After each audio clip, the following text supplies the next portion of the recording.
Taxi driver juggling news. This is Danny Mann on the Travel Channel. I was on the Travel Channel. Danny Mann, famous in Vegas, juggling taxi. Hey everybody, we got a special celebrity here. He's a world champion poker player. Here we go. How you doing, sir? What's going on? How we doing? All right, good. What's your name? Chirs Moneymaker.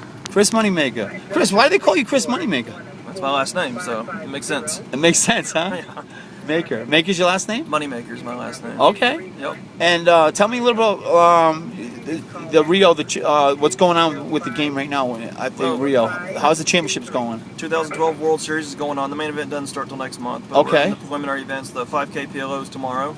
So I'm about ready to go in and watch the Heat, series, and then I'll probably go play a little poker tonight. Who do you like today in Miami? Miami or Oklahoma? I think we talked about it earlier. You got a bet, and I like your bet. So okay, Miami. I'm going to go game 3, Miami. Okay.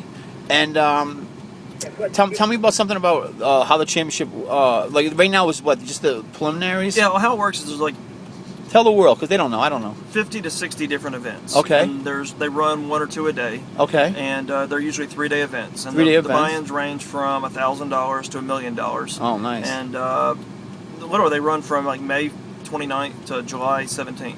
May 29th, July 17th. And what people see on TV is actually the main event usually. That's the big one at the end. Okay. It's the $10,000 buy-in. And that has 8,000 people, or it's grown a lot in the last couple of years. Okay. But they have all these preliminary events that lead up to that many people don't know about and don't understand that this is part of the World Series too. Wow. You're not going to see any of this on TV. This is what people come out here and move out here for 2 months to do this stuff. 2 months to do. Yep. Now tell me what championships you won over the years. Won the World Series of Poker at the main event. And then what year? What year? 2003.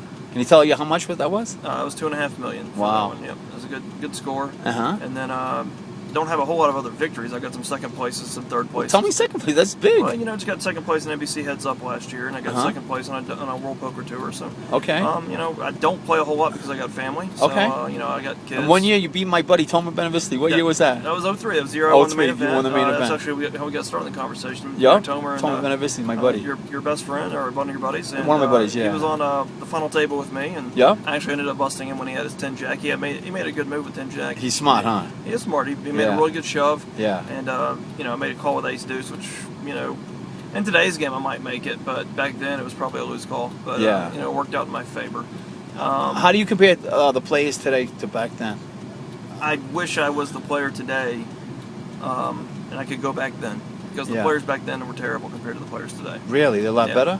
Oh, they're so much better. Really, so, I mean, it's like everything, like football, boxing. Everybody gets better. Yeah, it's even on sports on drugs, because there's so many resources now. Yeah. Online poker really made it to where people could learn faster than, like Doyle Brunson, for example, he played his whole life and he was one of the best players, but kids today can play gain all the knowledge he played, all the hands he played in about a year. Wow. Just because of online poker. Poker. So it changed everything. It changed everything. Yep. Wow.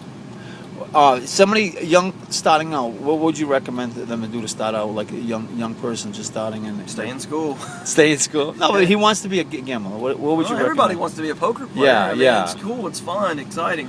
I have a backup plan, because, the problem with it, you see a lot of the young guys starting out. Yeah. And what people don't realize, when you declare you want to be a professional poker player, basically that means you're unemployed. Okay. That you work full time. And if you're a good player and you run good, the money's going to be good.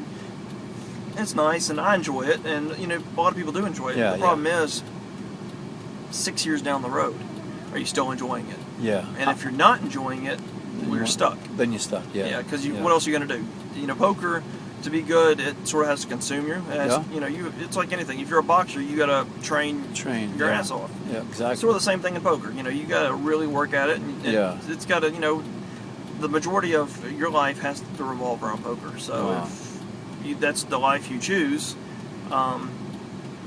you need to have a backup plan just in case it doesn't work out. Just in case. Yeah, because people are getting better. And they're getting better. They took away online poker last year, so you can't do that. Yeah. So it made it a lot tougher. And the game's just getting tougher overall. Alrighty, we're gonna cut that off right there. Oh, PokerStars.net. This is Daniel Mann, Juggling Taxi News. And here we are at the Rio, dropping off. Vegas, baby.